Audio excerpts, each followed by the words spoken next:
Having secured that perfect interview, the one thing you need to focus on is preparation. A lot of people say to me, how much preparation should I do when I'm going for that interview? Well, I suppose my answer is, if this job is going to change your life, what impact is this job going to have on you?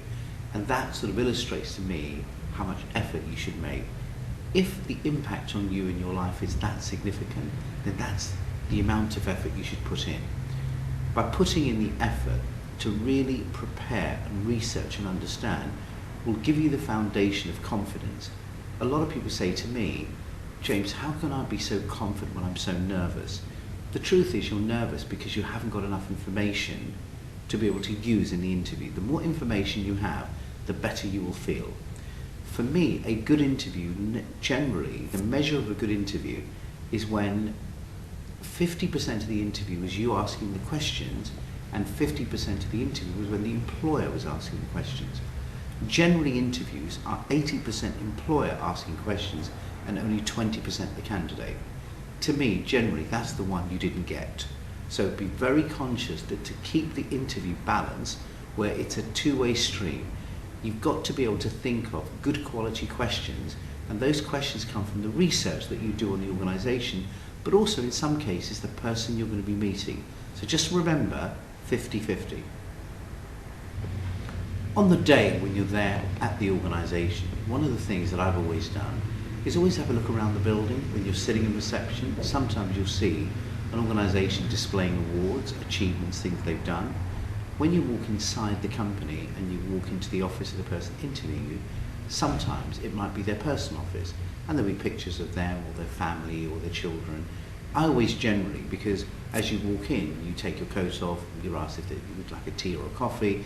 Those kind of 30 seconds are really for me quite important, because I'm actually literally having a good look around, because I pick up on little issues, you know, the fact that they've got 2 children, or maybe there's a shot of them skiing, because what you're trying to do is to have a proper conversation, and it doesn't have to be an intense conversation. So wherever you can, bring in some humour if possible, bring in some natural questions outside of the interview to show that there's actually a lot more about you than just what's on the CV.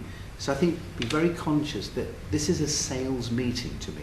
The way I love to describe interviews is, if you imagine you're there and you're selling, and what you're selling is actually you, and therefore you've got to be able to put that across in a way that almost makes me feel she's absolutely the right person for me. So be very conscious of the fact this is a sales opportunity and you need to close that sale.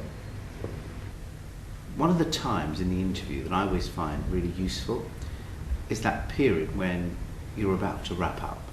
So normally you're wrapping up the interview, you stand, the person interviewing you stands, and sometimes they'll walk you downstairs, they may walk down the lift with you. That's a great opportunity to show a little bit of courage.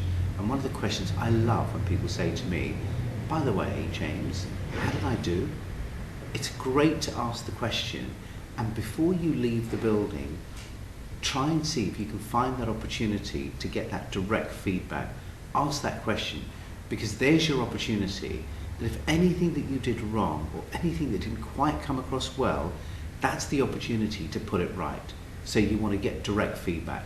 And normally you want to do it from that point when you close to when you get to the front door. So normally there's that little period of opportunity. My advice is make sure you take that opportunity. A job offer is not there yet. Remember, we've got to negotiate the package, but also they're likely to take some references. It's always useful to make sure that you contact the referees before the employer contacts them. So make sure that they're prepared and they understand who the organisation is, what the job you're applying for, because also one of the things that I've noticed is people don't really prepare their referees. The more information the referees have, the better position they are to give a good account of who you are and your background.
wait for Alcatraz.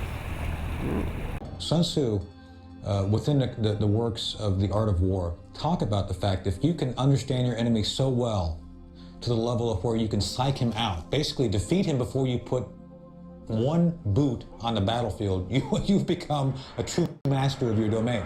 Mind control has existed since the dawn of time. Only the methods have changed. Elites have always known, if I can control the minds of my people, I control them. Only the technology has changed. It's still the same program. It's never stopped. Sun Tzu, within the works of The Art of War, talk about the fact if you can understand your enemy so well to the level of where you can psych him out, basically defeat him before you put one boot on the battlefield, you've become a true master of your domain. Which led to controversy regarding its legitimacy. MKUltra involved the pioneering of many methodologies to manipulate individuals' mental states and alter brain functions, including the surreptitious administration of psychoactive drugs and other chemicals, hypnosis, sensory deprivation, isolation, verbal and sexual abuse. He had been given 10 boxes of CIA information on a freedom of information. It's never stopped. Sun Tzu, within the works of The Art of War, talk about the fact if you can understand your enemy so well to the level of where you can psych him out, basically defeat him before you put one boot on the battlefield, you've become a true master of your domain. Now, my statement is, I've been a Green Beret for the last 26 years within Special Forces. I do know the USAC commander and the USAF commander very well. 3 Sergeant Charles Cleveland and a 2-star Darcy Rogers. And I'm here to tell you, from my experience in combat with them, these 2 men cannot be trusted. When they tell you something, you take it with a grain of salt. And when you go back to Fort Bragg and you debrief, you let Charles Cleveland know, my name is Keith Hubbard. He'll remember because he knows exactly what he did and he knows I know. And I will do everything in my power to let this community know these 2 men cannot be trusted. Now, my statement is, I've been a Green Beret for the last 26 years within Special Forces. I do know the USAC commander and the USAF commander very well. 3 Sergeant Charles Cleveland and a 2-star Darcy Rogers. And I'm here to tell you, from my experience in combat with them, these 2 men cannot be trusted. When they tell you something, you take it with a grain of salt. And when you go back to Fort Bragg and you do your debrief, you let Charles Cleveland know, my name is Keith Hubbard. He'll remember because he knows exactly what he did and he knows I know. And I will do everything in my power to let this community know these 2 men cannot be trusted. Thank you, Mr. Hubbard.